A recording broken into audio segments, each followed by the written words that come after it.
Okay. All right, everyone. Welcome to our Medicine Buddha practice. Welcome to those who are new to our space in this session. I'm Lama Rod. I use he, him pronouns, and I am living and practicing and teaching on the unceded lands of the Cherokee, Muskogee, and Creek people, what we call Atlanta, or the ATL, as we say in Atlanta.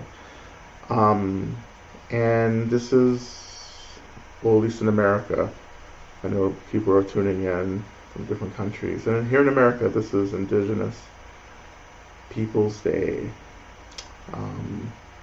which was named first after another person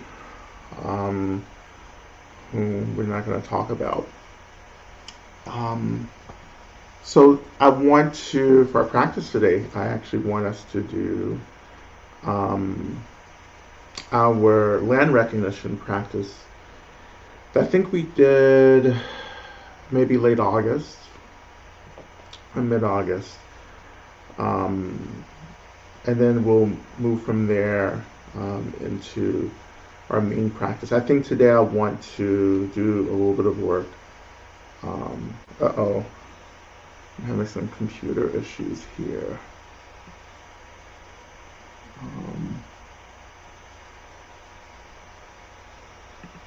Sorry. I think that's right.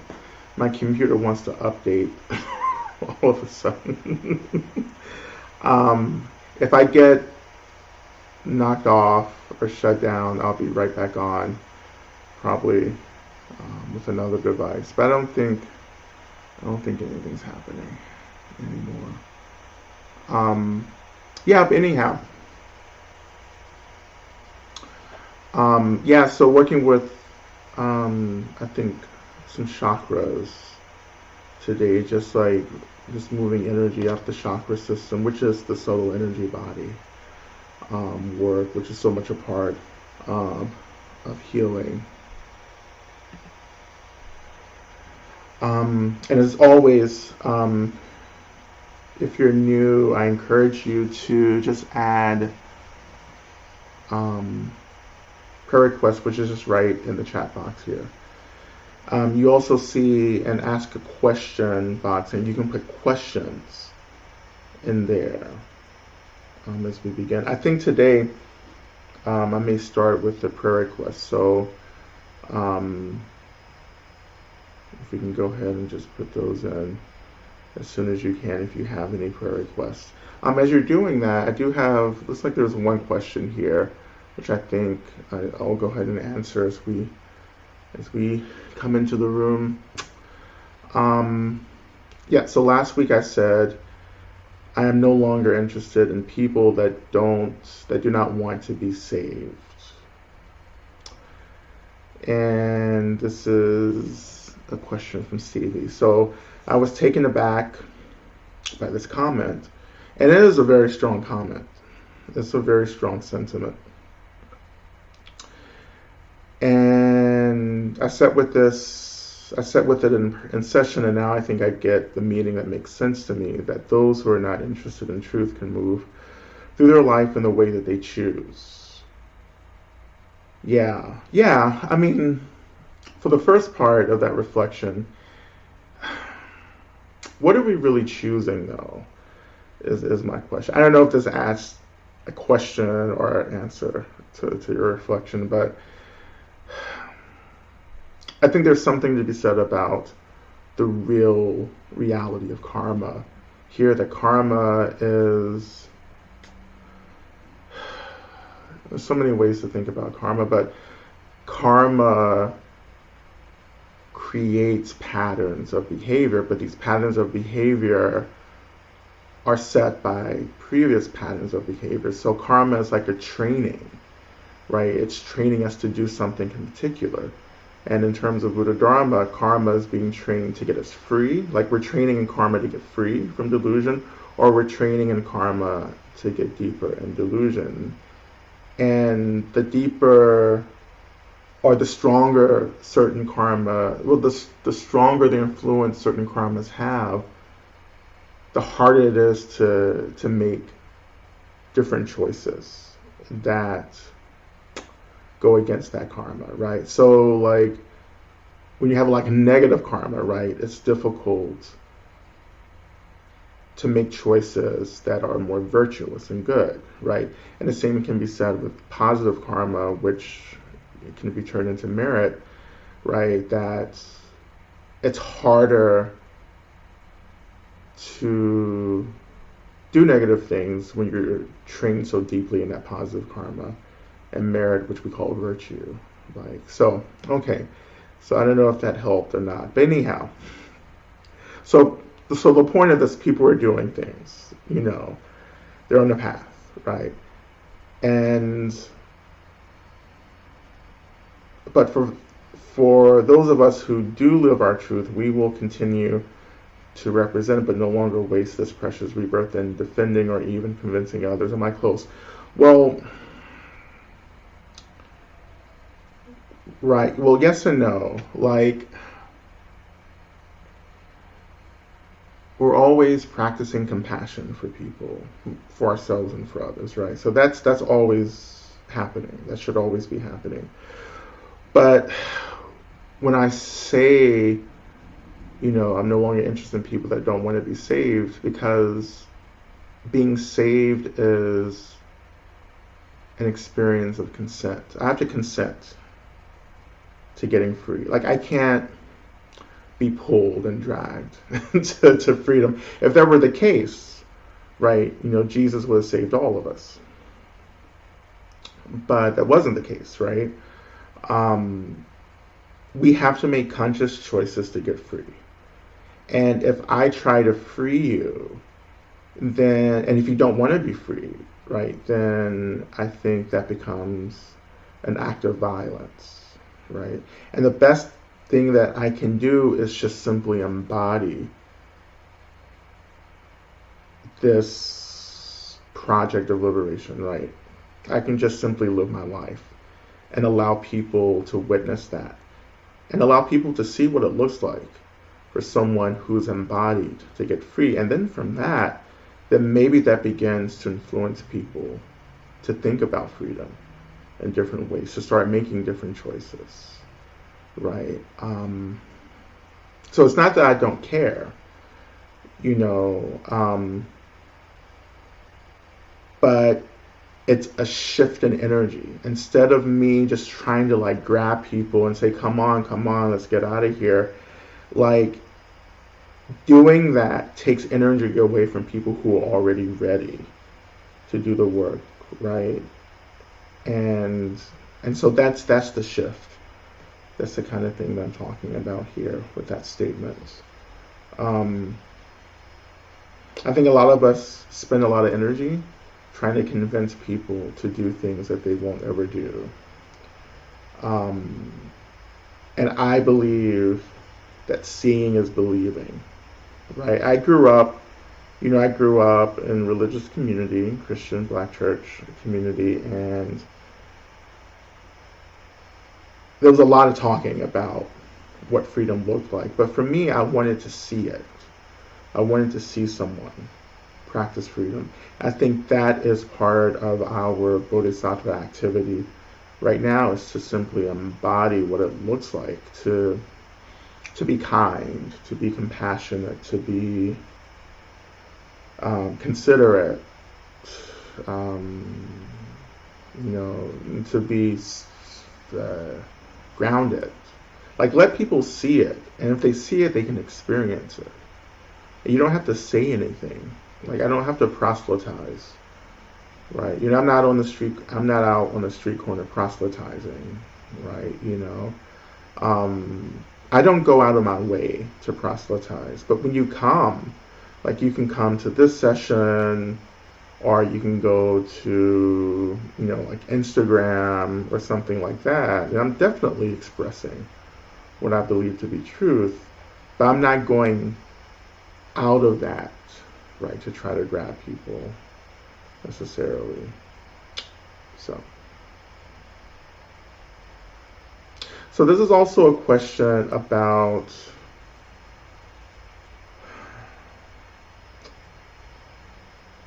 this is about getting clear about what your work is. Like, what is it you're supposed to be doing, essentially?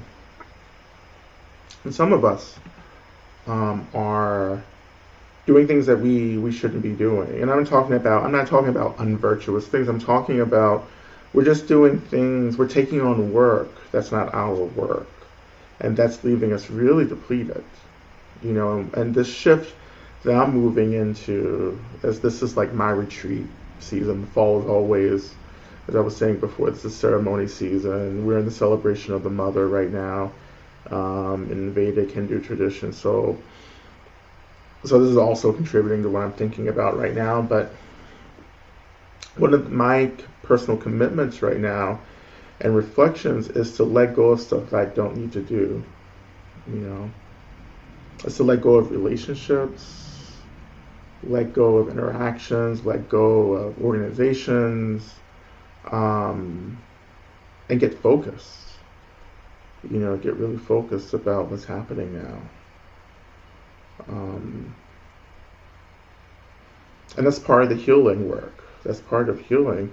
When you stop spending energy on things you don't need to be spending energy on, and then reinvesting that energy back into your life and into the lives of the people that you're responsible for and you're caring for, then that begins to transform how we move through the world.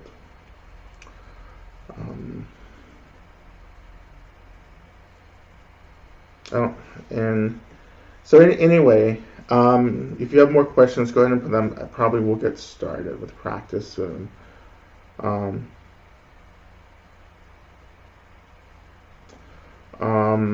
What is this question? I was a little thrown by mention of Jesus, that Jesus would have saved us all. I love this space and practice, but you believe in saving outside of Jesus, right? Yeah, I believe we save ourselves. And that is what we do in Dharma. The Buddha isn't saving us, right? It's through our own diligence and effort that we save ourselves. And that's what you have to contend with. It's like, at the end of the day, I have to rely on my own labor to get clear, right? To get clear, which is wisdom, and to get empathic or empathetic about my experience and the experience of others, which is compassion. And you may say, there are, we may have experiences where someone comes along and does something, right, really powerful, but that wasn't random. Like, we have created the causes and conditions for the kinds of teachings that we get to help us to get free, right? Like, we've worked in the past to be open to the teachings that come along that create some type of really powerful impact for us.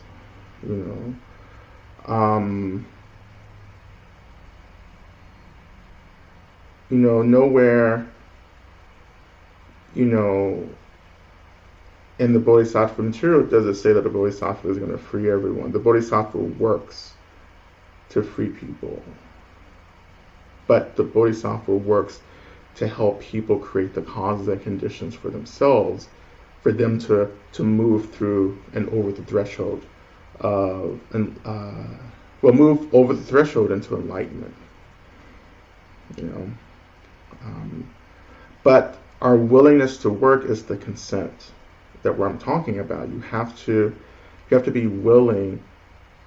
Essentially, you have to be willing to experience your life and your karma and your mind and your body, which means that we experience the trauma, we experience the hurt, the brokenheartedness, as well as the joy. Feeling happy isn't the same thing as experiencing happiness, right? Like, I can be happy, but am I actually showing up to happiness? Like, am I feeling happiness in my body, right? Am I giving happiness away? Like, that's when we start experiencing happiness. When I'm so embodied by happiness that I am not afraid of giving it away. That's when you're experiencing it. That's sympathetic joy practice, right? Giving away all of that. Um,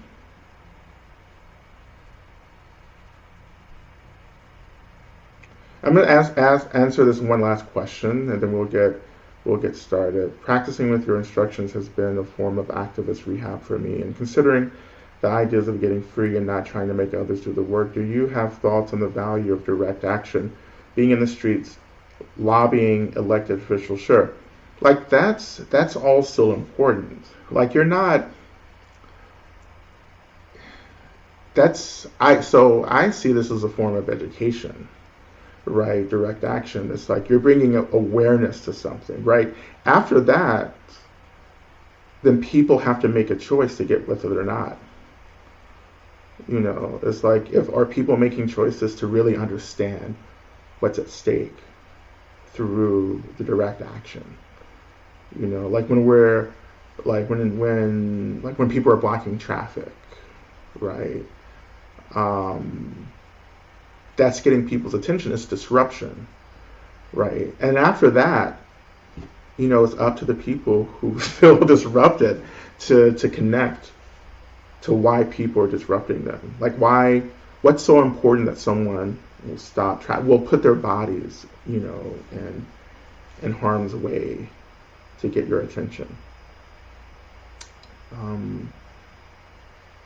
But having said all of that, right,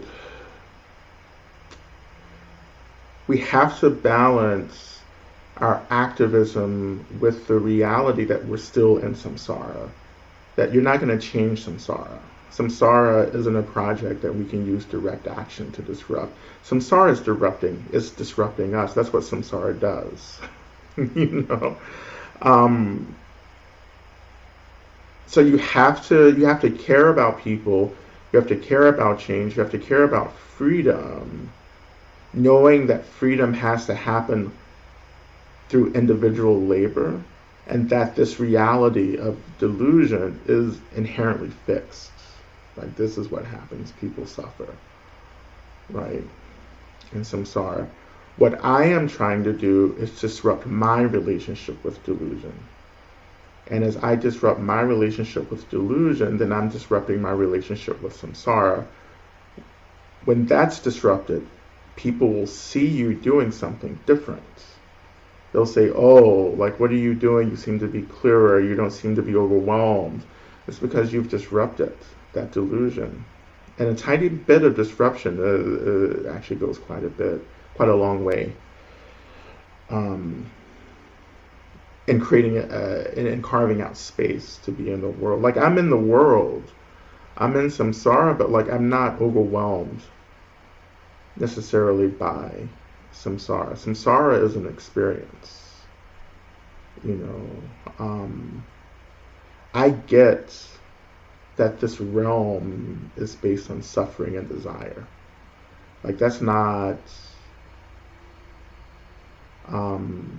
news to me anymore because I've practiced with that.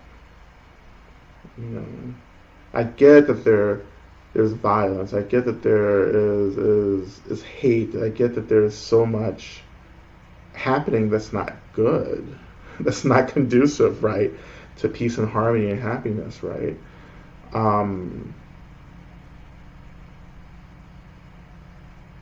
And you recognize it, you name it, you mourn it. You allow the mourning to allow you to enter into spaciousness, right? So this sounds familiar for those of you who just concluded going to the Lonesome Valley with me. Like this is what we've been talking about during the course. It's like I have to mourn.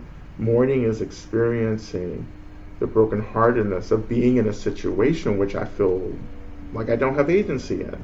Like we don't have the agency to change samsara, but we do have the agency to change our relationship to samsara, right? And this is what we try to do in deity practices, working with Medicine Buddha and so forth.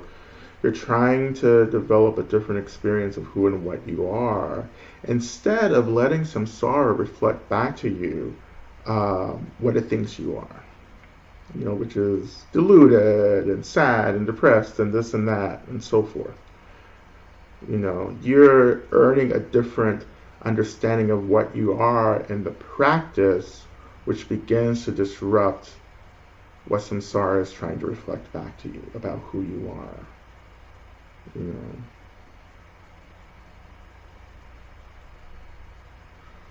Which is amazing, right?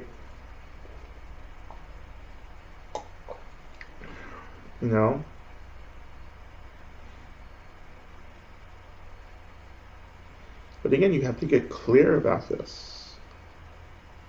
And some of you still need to work on your clarity about what it is you're trying to do. Are you trying to get comfortable or happy, or are you trying to get free? Because these are two different things. And just being happy and comfortable isn't actually going to get you free. But when we shoot for ultimate freedom, then part of that path is the experience of happiness and joy and equanimity, and love and compassion, right? But the thing is, you have to refocus all of that. It's like my focus is getting free. Like, I don't sit around and fixate on happiness and joy and all of that. I rather fixate on getting free. Like, what does it mean to get free? What does it mean to be non-dual? What does it mean to follow the middle path, right? Between extremes. What does it mean to see the nature of things? Like, if you focus on that, all this other stuff happens, right? But if you just focus on the happiness, then that's a very limited path that keeps you stuck. Of course, you may feel good, but we're not trying to stay here. Like, no matter how wonderful your life is, and I have literally met people who, everything has gone very well for them in their life. Like, I've had these conversations with people where they've I haven't really suffered that much. I've had a good life. And I say, oh, how wonderful, right? But, but you're still in samsara, right? And samsara is a conditional state, is conditional. Is that, what do I mean by that, conditional? Conditional, I wouldn't even say conditional. I would say, I would say conditional and say that the conditions are your investment in delusion and your investment in a lack of awareness. That's the conditions of samsara, right?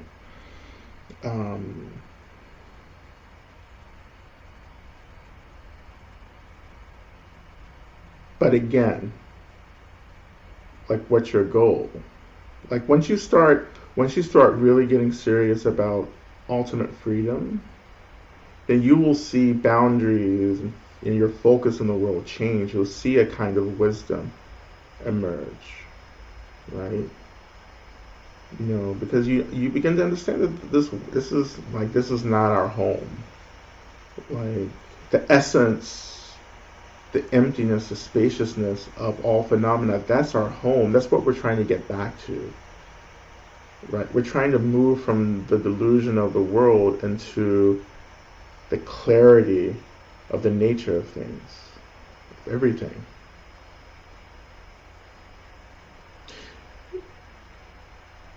So much of that is about surrendering into what, I'm really talking about the Dharmakaya. For those of you who've been around Tibetan Buddhism, but Dharmakaya is the expression, it's the emptiness of all phenomena, right? It's like the lack of inherent nature of all things. That's Dharmakaya.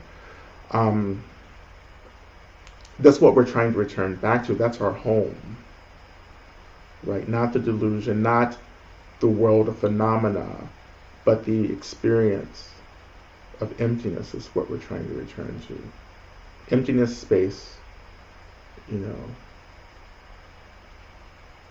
which I've talked about a lot, and so you can go, in these past sessions. So deity practice is a doorway that opens us up to the experience of emptiness, right? If we can surrender to it, if we can let ourselves be held by that emptiness, which we also call the mother, right? Emptiness and space we call the mother because everything arises out of that. There would be no existence without emptiness, space, and this quality of energy, which we call luminosity or also. Right? The luminosity is the energy from which phenomena arises.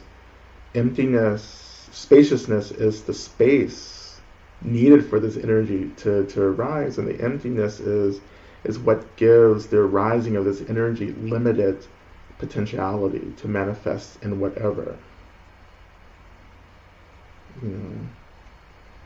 Phenomenal reality is limitless. It's without boundaries.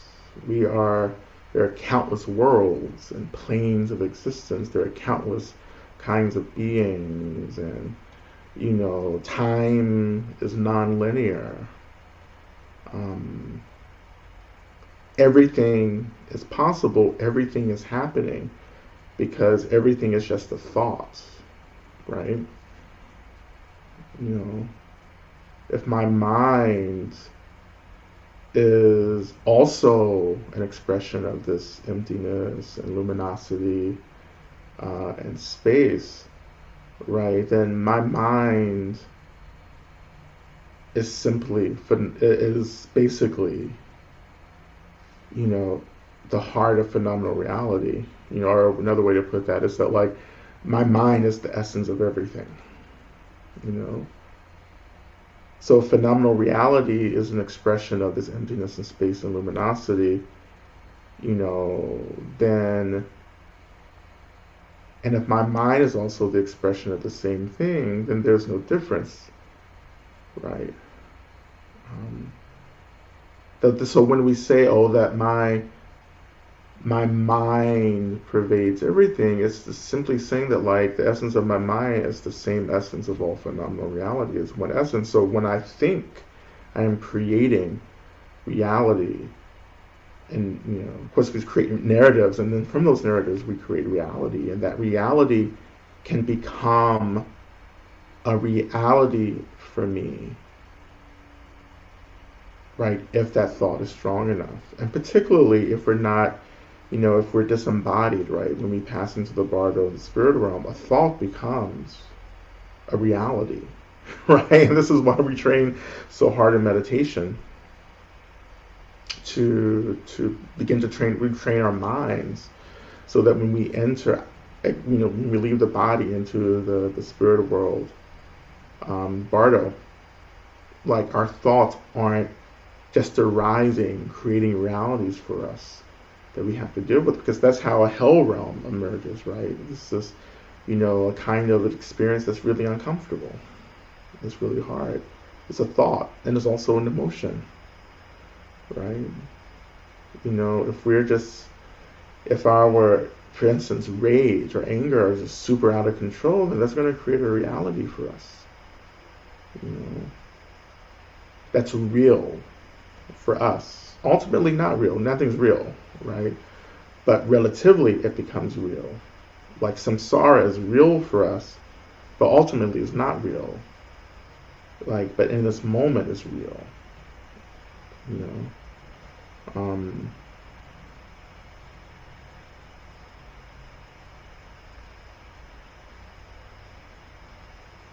This is why, going back to the very beginning, this is why we have to consent to do this, because no one can do this for you. No one can just, like, snap their fingers, right, and say, okay, get awakened, because it takes incredible amount of labor over countless lifetimes to be able to get this, to get the point of all of this.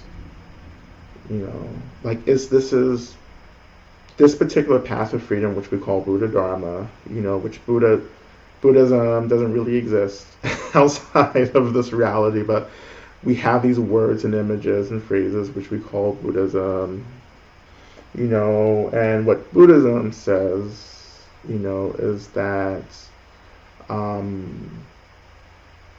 what does Buddhism say? I think I lost my train of thought.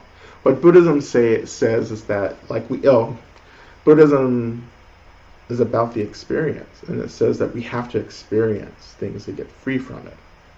Like, you can't push something to the side and say, okay, I've dealt with it, that's bypassing, right? You have to go into it and experience that, and then release it, right? It's the snow, it's the snow process. You see it, you name it, right? You own it, you see it as part of your experience, and you experience it.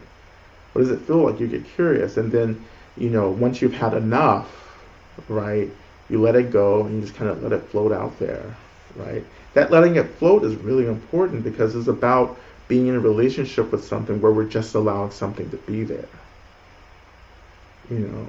Just letting it be there. That's what it means to let something float. You just let it be there. Okay? So I want to begin our practice. So I want to actually, again, begin with our prayer requests, and then we'll move into the our land kind recognition practice. Then we'll start working with some of the energy from the earth, and get into our mantra practice and so forth.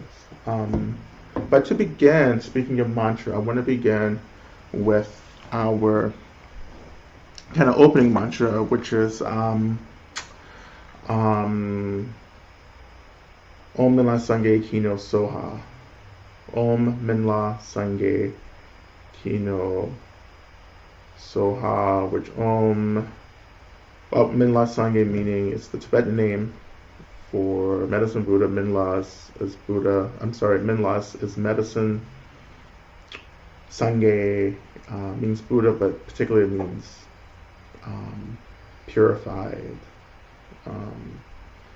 So the purified one of medicine, the great Buddha of medicine, whatever. Kino, to know, to think. Soha, may it be so, right? So Minla Sangye Kino Soha. This mantra helps to invite the energy, the presence of medicine Buddha into the space, right? Begins to align our minds, our energy bodies, our physical bodies, as well as our mental bodies with this awakened consciousness of the medicine Buddha, right? Which medicine Buddha being a wisdom deity means that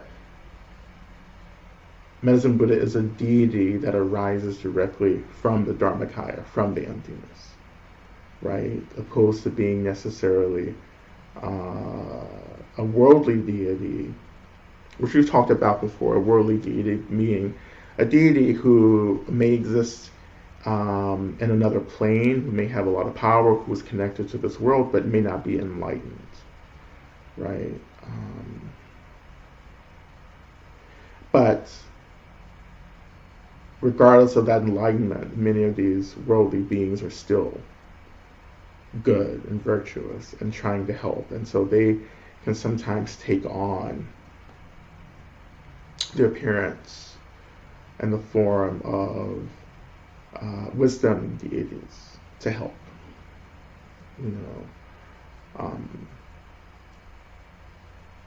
but we're calling in the energy, the consciousness. We're chanting into the emptiness and asking essentially the emptiness to manifest the consciousness, the enlightened consciousness of medicine Buddha, to begin to fill the space with that consciousness, so we can step into that consciousness in order to be held and to be healed, right? So we're going to do the mantra, we're going to move into our prayers, and then we're going to move into our land acknowledgement practice, and then into our main practice for the night. Okay, so we'll begin. So again, Om Min La Sangye Kino Soha. Om Min La Sangye Kino Soha. Om Min La Sangye Kino Soha.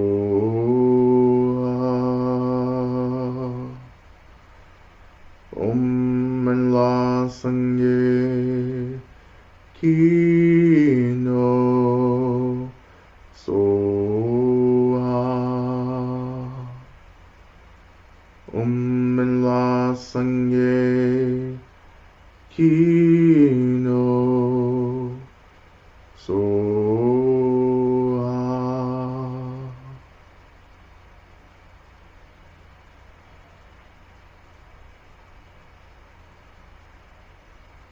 So allowing ourselves to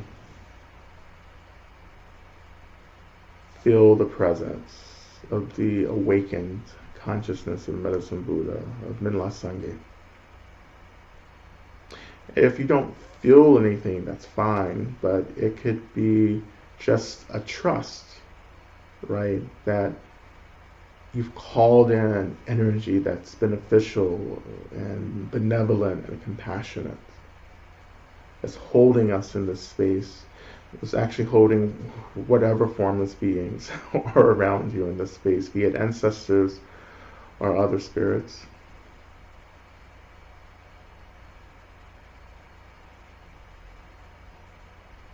The consciousness of the wisdom deity permeates all planes, all worlds of existence.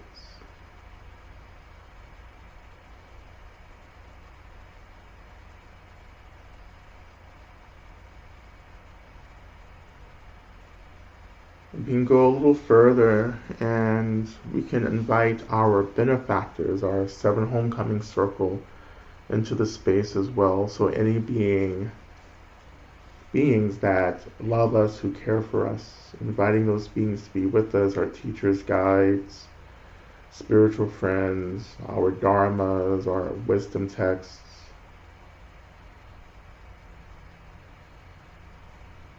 We can invite our communities, the earth, our ancestors, our lineages into this space.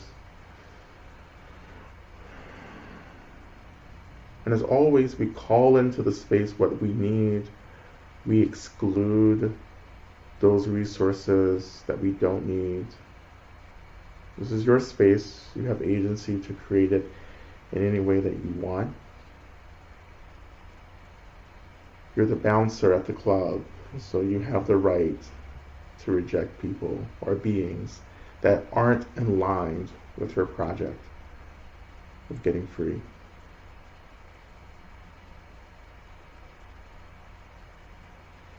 I'm beginning to feel the radiance of care being generated from this circle, that's beginning to emanate into the space around you, this energy of care, of deep love, deep compassion, empathy.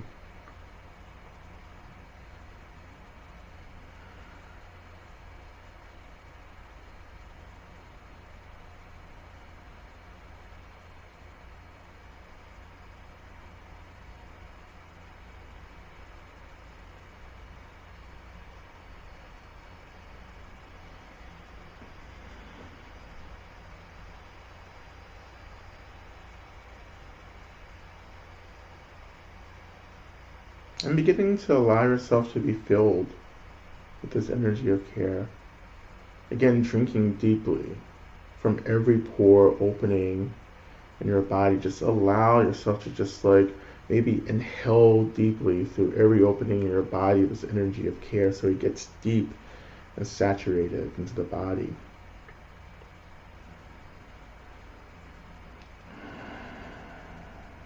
And mixed with this energy of care is the consciousness of Medicine Buddha as well.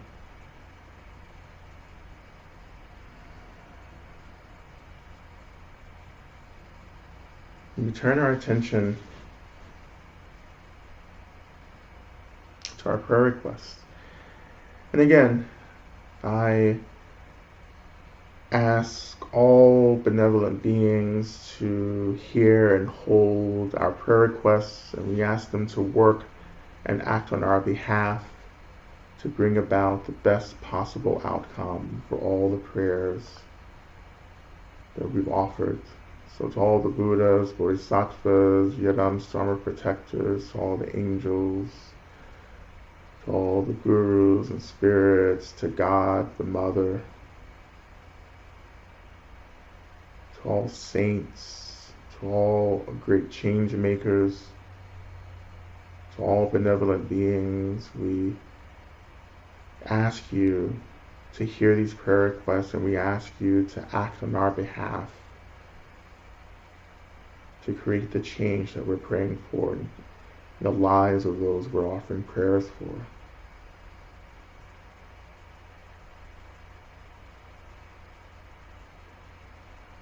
And we begin by offering prayers for my family and myself, offering prayers for Alex and Laura, offering prayers for Maria, Ambrosio, and Jayen, who recently passed into the bardo. Offering prayers for Linda and Bibi with health concerns, prayers for Wanda, Corin, and Bella for their health, prayers for Connie for physical recovery,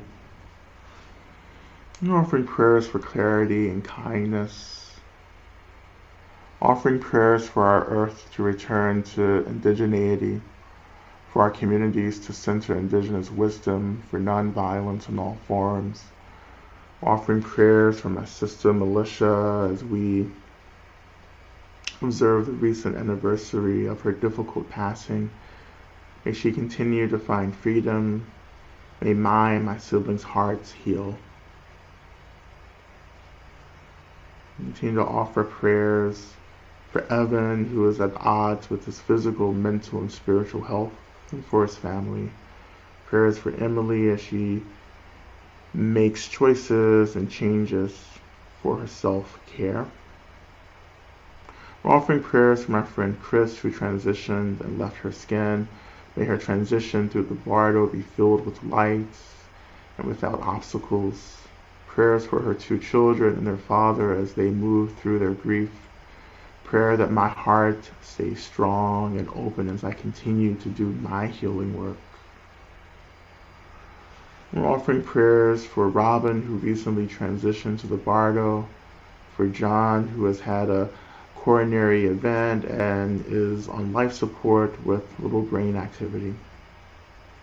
Also prayers for Bruce, who is recovering from surgery, prayers for Bobby, who is recovering from a fracture, and prayers for Jeff, who is facing multiple eye surgeries. Offering prayers for my own anxiety, which seems to be both collective and personal, and for the anxiety all around the world during this time. Prayers for Shia Eisenberg and his wife, Bahira Sugarman, for Miriam Greenspan and her family after the loss of her daughter. Prayers for my children and their children. We're offering prayers for me as I navigate lots of relationship changes. Offering prayer for protection for LGBTQ plus youth who may be harmed by recent hateful comments by North Carolina Lieutenant Governor, and for LGBTQ plus religious leaders who are speaking out. Offering prayers for several of my sister's classmates who we lost to suicide. May they find peace and healing. Offering prayers for my friend Norma Brennan as she moves through the bardo. We offer prayers for uncertain hearts to find the right way forward. Offering prayers for my dad, Julian, about to become an ancestor in the process of passing.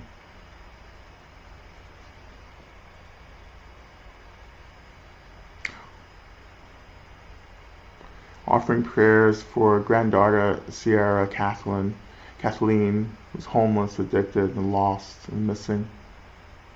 Offering prayers for healing around murdered indigenous children. There have been around 6,509 bodies on earth so far. Offering prayers for Bekhai, who passed recently as he is in the Bardo. Offering prayers for Falcon Collective as they defend the land and fight gentrification in Humboldt neighborhood.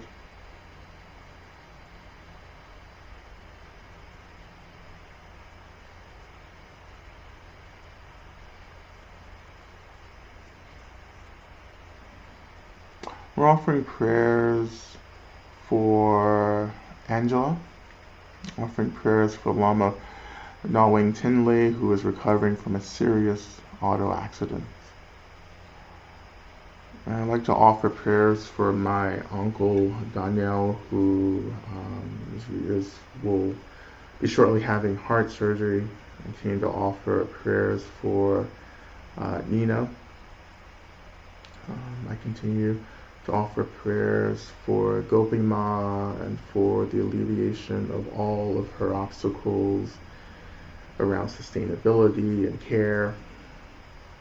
Offer prayers for all authentic teachers and guides and spiritual communities, that we continue all to do the work of getting free and helping others to be freed. I pray for all of us, all of those of us who are experiencing anxiety, overwhelm, depletion, who are feeling lonely and unloved. I pray that we begin to feel the resources that we need, to experience the resources that we need in order to continue to do the work of being in this world and getting free. That we all find the love that we all deserve. May all beings experience complete freedom and liberation from all forms of samsaric suffering.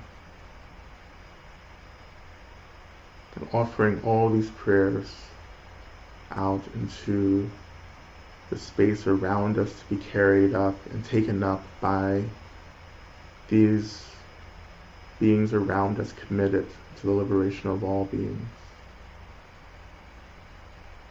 Letting go of our worry and anxiety and grief, and allowing ourselves to be cared for by our benefactors, by the countless beings around us in this world who are here to care for us and to help us get free. We begin to slowly turn our attention down, first to our seat, noticing, feeling the weight of our bodies making contact with the seat.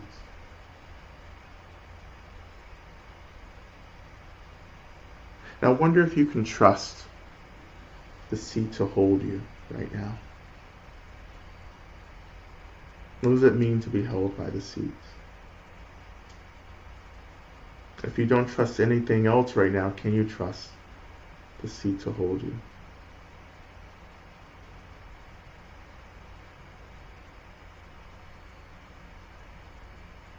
And when you feel ready to continue, I invite you to shift your attention down into the earth, allowing your attention, the energy of your attention, to touch the energy of the land under us. And as you touch the land, I invite you just to reflect on the history of the land, even going back to the very beginning of the creation of this planet, right?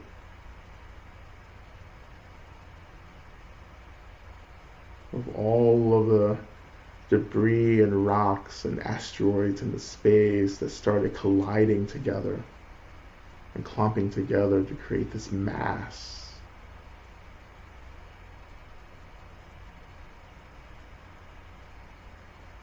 And the frozen chunks of water from deep in the universe that crashed into these big chunks of rock that began to create the water that's still present on this planet. And slowly the life forms and the climates and the atmosphere.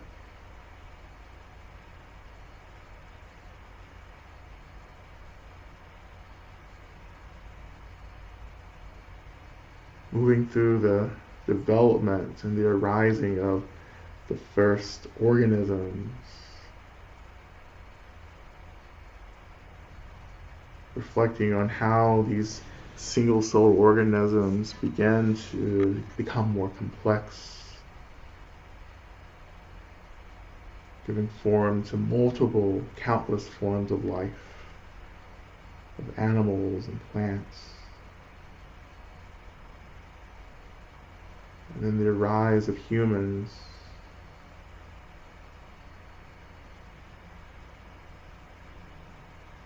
and the changes that the land that we're living on and practicing on went through over these millions of years, thousands of years.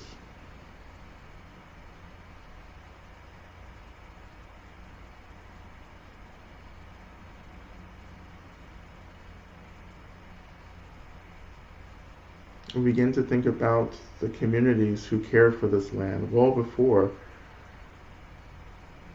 we arrived.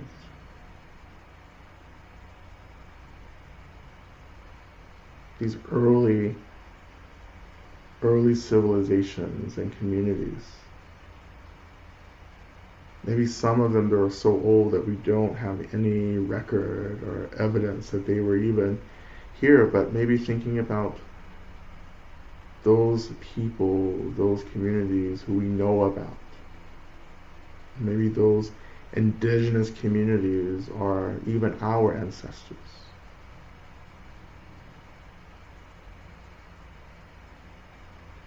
And thinking about their life and their caretaking of the land.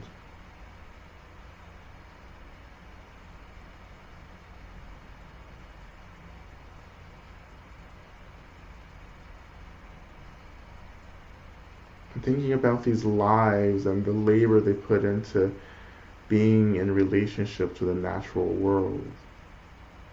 Thinking about all of that, we begin to actually shift this energy of care that we're deeply saturated in from our benefactors, beginning to shift this energy of care into the earth, to release it, to offer it into the earth, to care for the earth, to return the care that it's been offering our ancestors in the earliest communities, to return that energy of care back.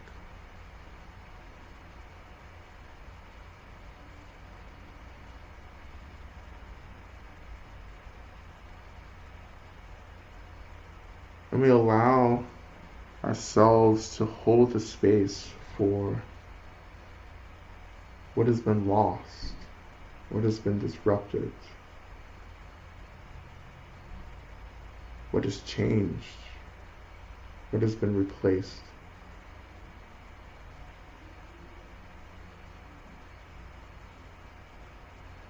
And to hold the space, we just recognize that so much has been lost. There's been so much violence.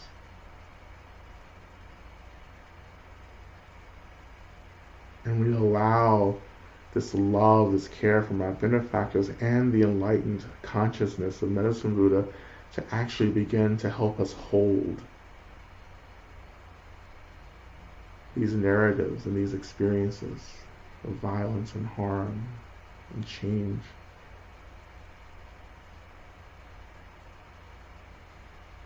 This is part of the labor of returning back to an experience of indigeneity, which means it's returning back to the heartbreak,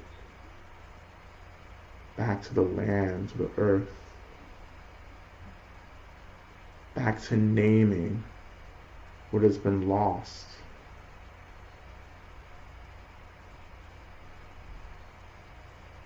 While situating ourselves within this experience of just love and care that we first have to accept for ourselves in order to share that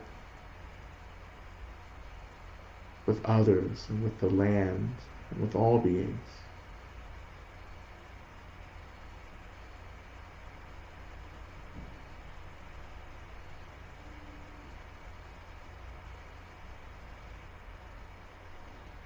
This practice of indigeneity is about coming back to the truth of who we are. Coming back to community, coming back to love, coming back to the natural world.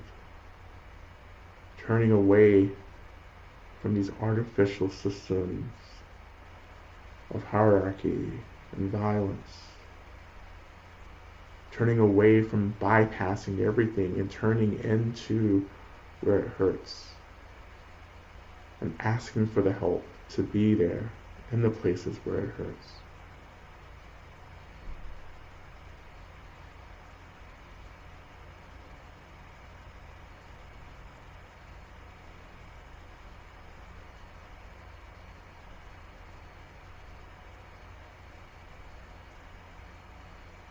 And I wonder if you can connect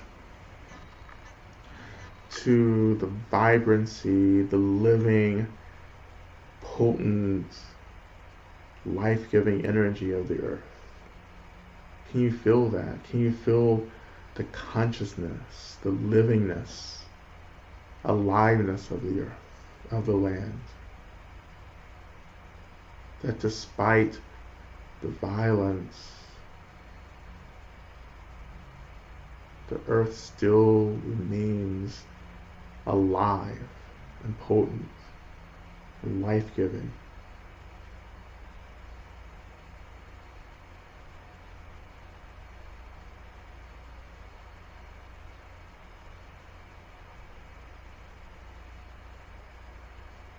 Can you begin to breathe that up into the body? But more specifically, I invite you to imagine breathing in, inhaling that vibrant energy of the earth into the first chakra, which is right in the tailbone.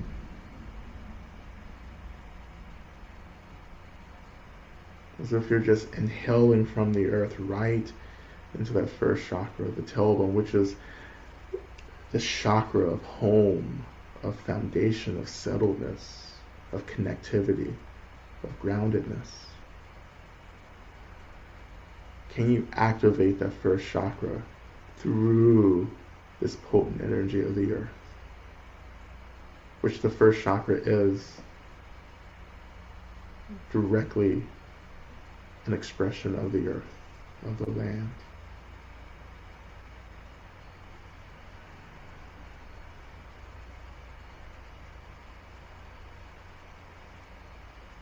And if you're not able to be with the breath, just imagine just that energy just floating up, being absorbed by the root chakra, the tailbone, and by every chakra as we begin to move upward.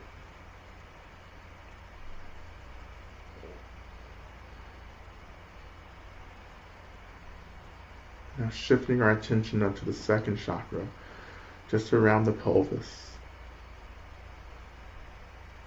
Again, breathing up into that second chakra from the earth. This chakra, which is about creativity,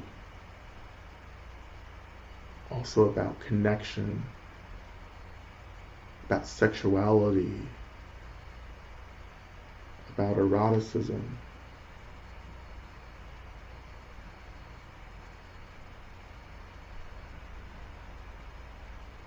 Breathing this energy of the earth into that chakra.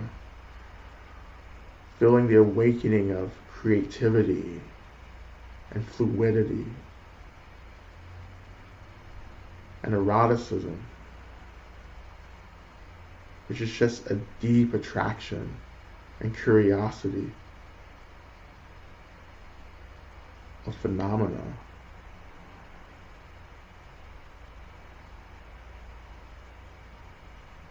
Just a few more breaths.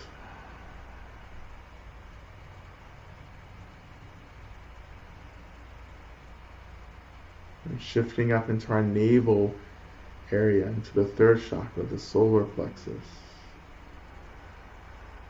Breathing an energy of the earth into the solar plexus at the navel. The chakra of power, of energy, of heat, of transformation, of agency. Allowing the earth, the energy of the earth to awaken. Our agency, our capacity to transform, to transmute.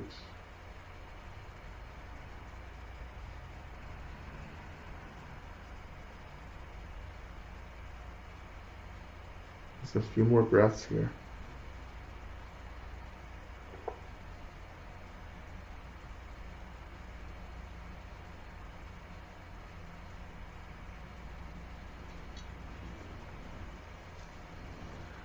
Now shifting up into our heart chakra, which is right in the middle of the chest here. Breathing, inhaling from the earth up into the heart chakra. Feeling the heart chakra and the chest expand, open. Fusing this energy of the earth with this energy of empathy, compassion, love, sensitivity. Even fearlessness and courage, audacity. Awakening the brave heart.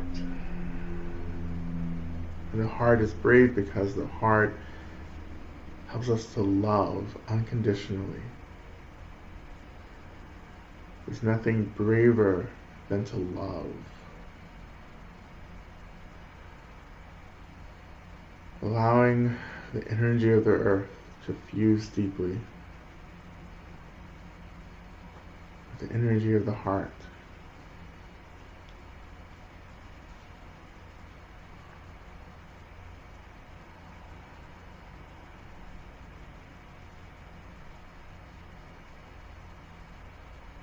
Just a couple more breaths here.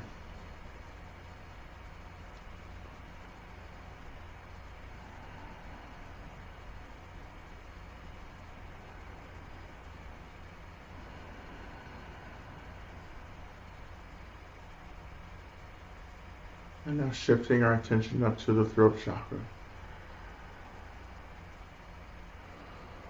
One of the most powerful chakras within the system.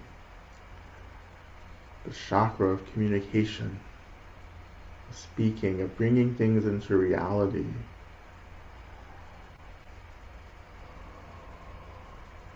Fusing this energy of the earth deep into the throat chakra, awakening the throat chakra. Beginning to communicate with ourselves and others in a way that's direct and simple and full of kindness and compassion, but also full of wisdom.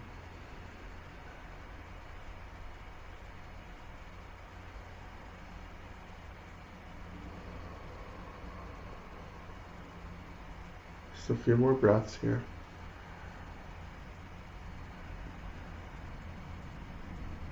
And shifting our attention up into our third eye,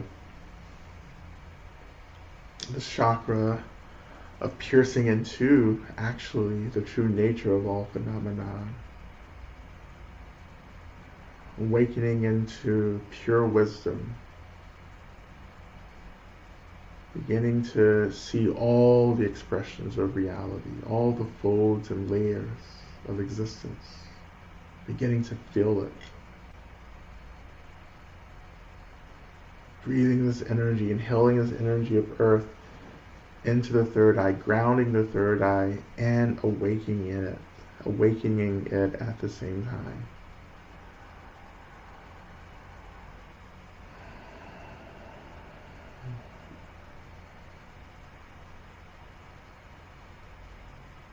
A few more breaths here.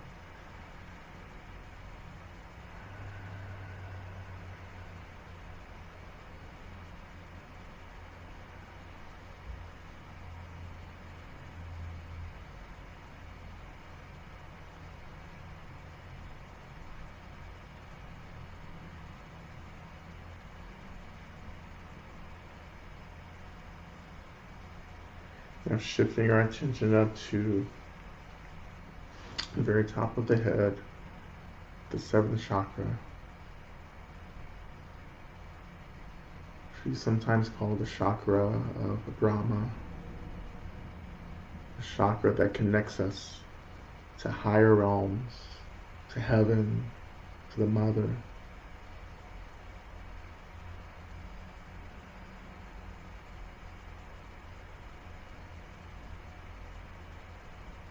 Breathing deeply into, or inhaling the earth, the energy of the earth deeply into that seventh chakra. Because as we move up into these experiences of different levels of consciousness and different realms, we still maintain the energy of the earth. Awakening the seventh chakra. Preparing the seventh chakra as one day our consciousness will exit from the seventh chakra out the top of the head. When it comes time for us to transition into the bardo and spirit world.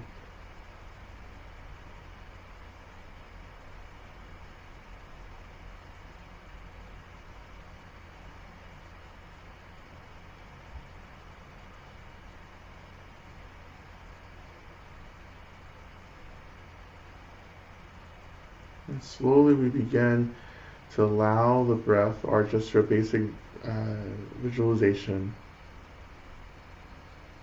to begin to fill the whole body, the rest of the body, not just the chakras, but the rest of the body, with this living energy, this living conscious energy of the earth.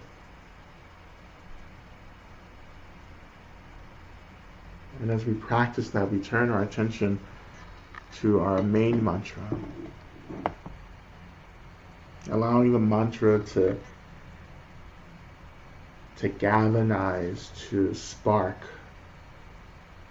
this energy of deep healing through the blessing of Medicine Buddha.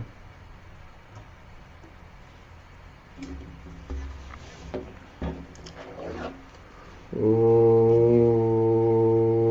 Teya Taum Bekenze Bekenze Ma Bekenze Raza Sumungate Soa Teya Taum Bekenze Bekenze Ma Bekenze Raza Sumungate Soa Teya Taum Bekenze Bekenze Ma Bekenze Raza Sumungate Soa Teya Taum Bekenze Bekenze Ma Bekenze Raza Sumungate Soa Teya Taum Bekenze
Teata Om Beganze Beganze Ma Beganze Rasa Sumungate Zoa Teata Om Beganze Beganze Ma Beganze Rasa Sumungate Zoa Teata Om Beganze Beganze Ma Beganze Rasa Sumungate Zoa Teata Om Beganze Beganze Ma Beganze Rasa Sumungate Zoa Teata Om Beganze Beganze Ma Beganze Rasa Sumungate Zoa Teata Om Beganze Beganze Ma Beganze Rasa Sumungate Zoa Teata Om Beganze Beganze Ma Beganze Rasa Sumungate Zoa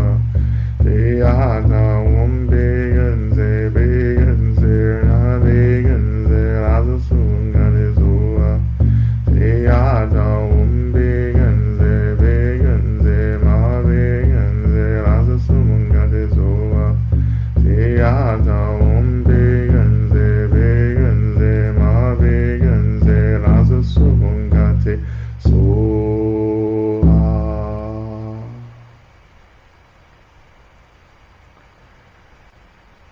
As we transition into the last second half of our mantra, you can continue to stay here with this practice of allowing energy from the earth to come into the body, or you can transition into this practice, which is beginning to share this energy of the earth if we feel that we can share at this moment. So if we feel that we're at capacity, that we can begin to share this energy with all those we've offered prayers for.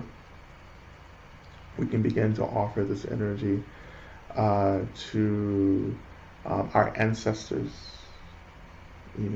or we can begin to offer this energy to the unseen beings around us, particularly those beings connected to the land that we're on,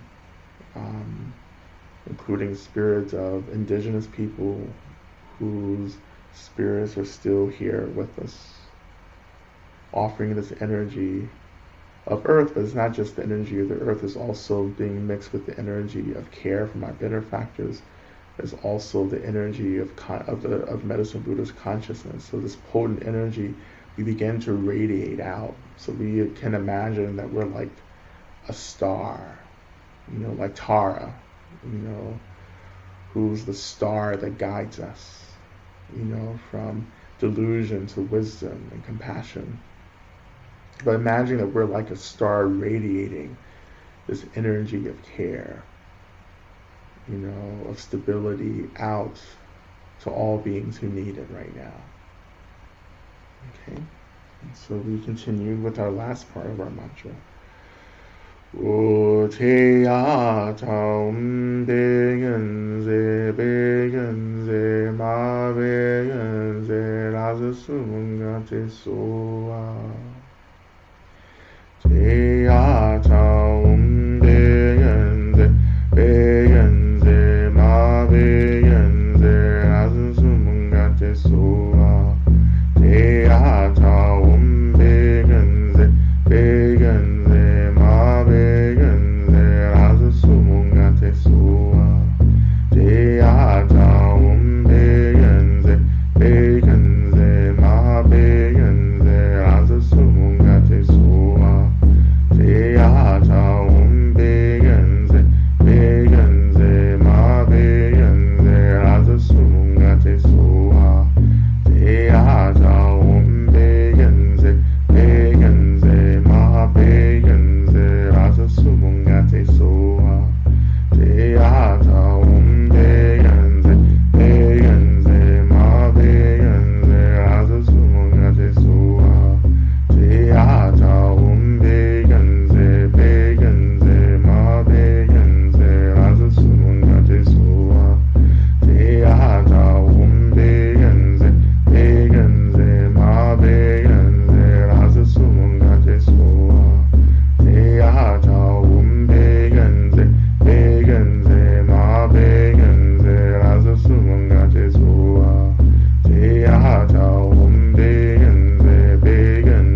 begenze, begenze, ma begenze, rasa sumungate soa, te aha begenze, begenze, maha begenze, rasa sumungate soha.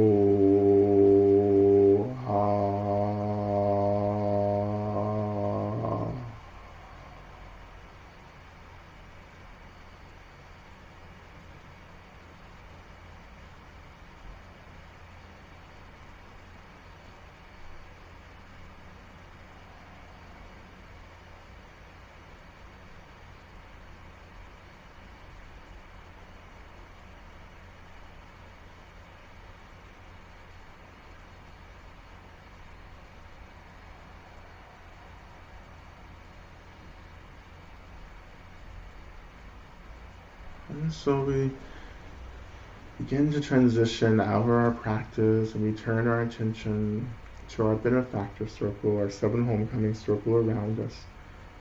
We just begin to imagine that first we thank them, our benefactors, for their love, their kindness, for supporting us. We begin to imagine that they begin to dissolve into white light, and that white light is absorbed into our heart centers.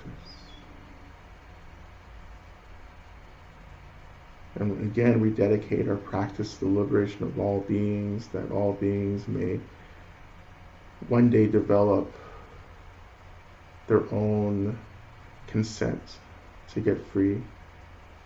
And we pray that all the causes and conditions are present for them to get free once they make that decision. We turn our attention back to the earth, thanking the earth for its kindness,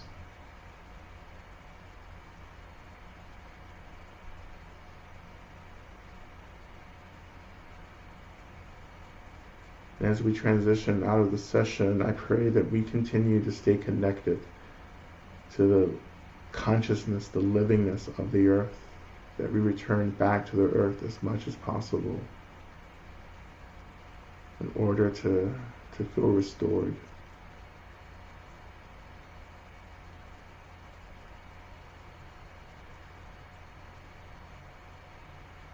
And we continue to hold space for everything that's been lost and taken, all the lives that have been lost in this project of colonialism and imperialism.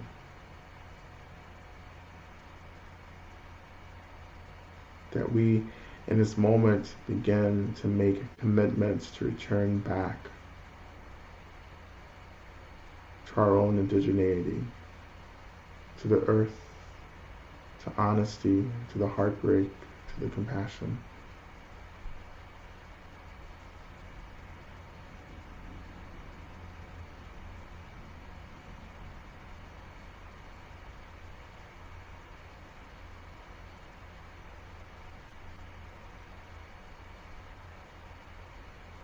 We turn our attentions to our closing prayer from Shantideva's prayer, from the Bodhisattva's way of life.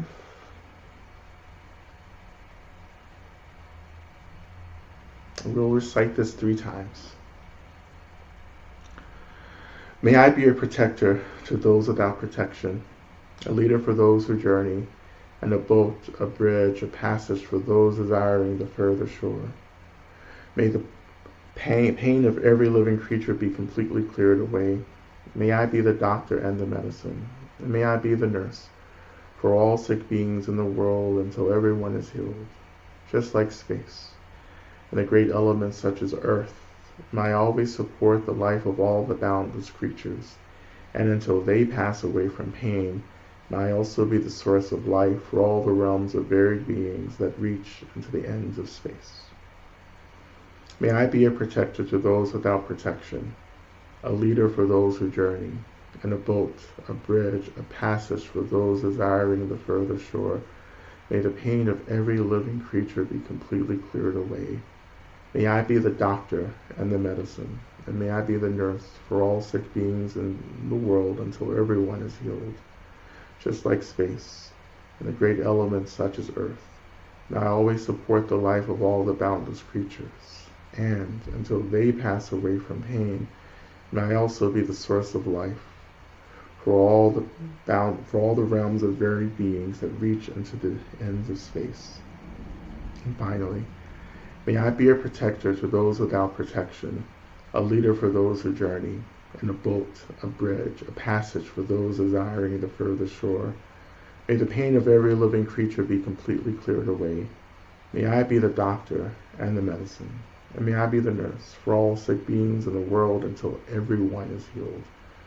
Just like space and the great elements such as earth, may I always support the life of all the boundless creatures.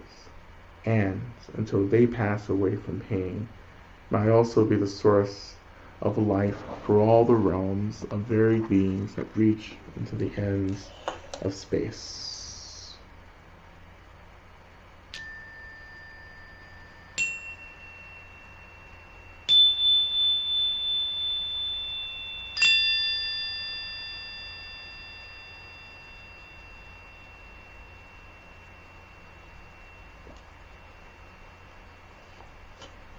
All right.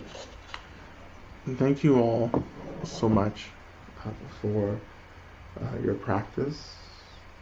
And I'm just going to check the questions to see if we got all the questions.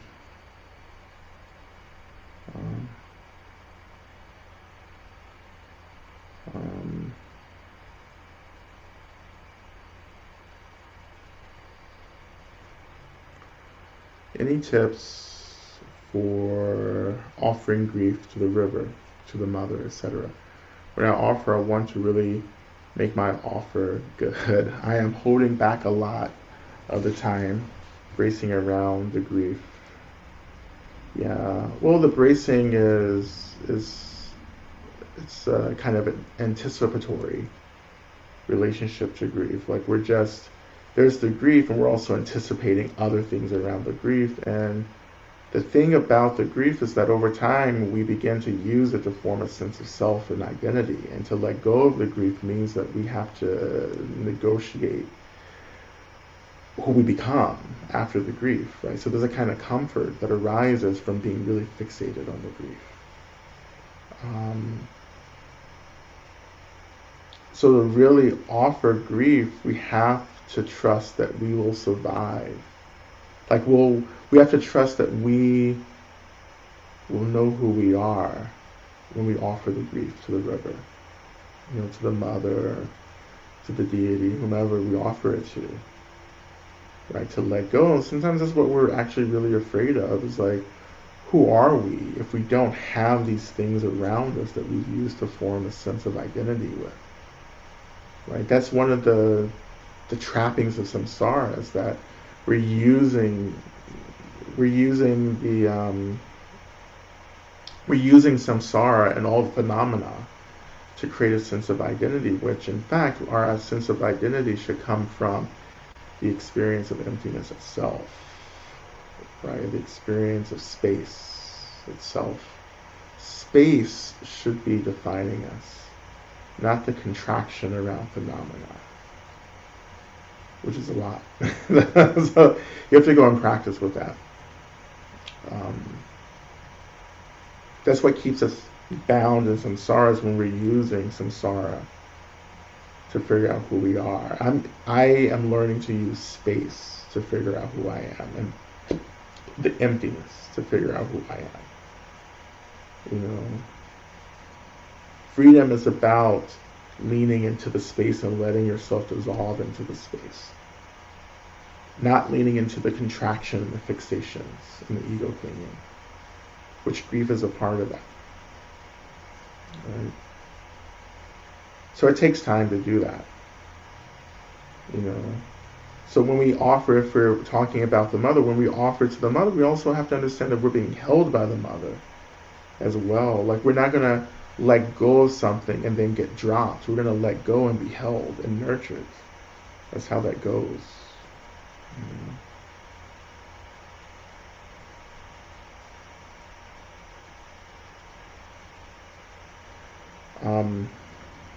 And then for the review the translation of the mantra one more time. It's really just,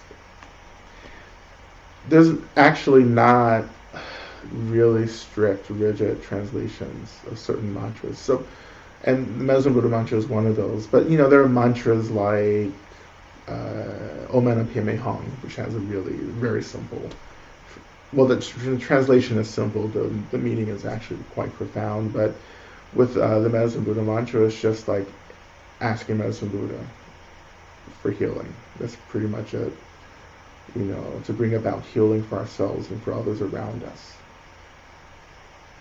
There's, with a lot of mantras, there is an implied meaning that we focus on instead of the literal meanings. The literal meaning makes sometimes no sense at all. But mantra is about sound, right? And we don't have to be so precise. Like Sanskrit, which a lot of our mantras in Tantra traditions are pulled from Sanskrit. Sanskrit is so precise, right? Precise sounds, precise tones, and we don't have to really focus on that in mantras like Medicine Buddha's mantra. It's the intention that fuels the power of the mantra. It's like, why am I chanting this? Where am I directing it towards? Okay, so we're at our time, so I'm gonna let everyone go. Okay, so everyone, please be well. Please continue to practice, and I'll see you again somewhere. Okay, all right. Thank you, everyone.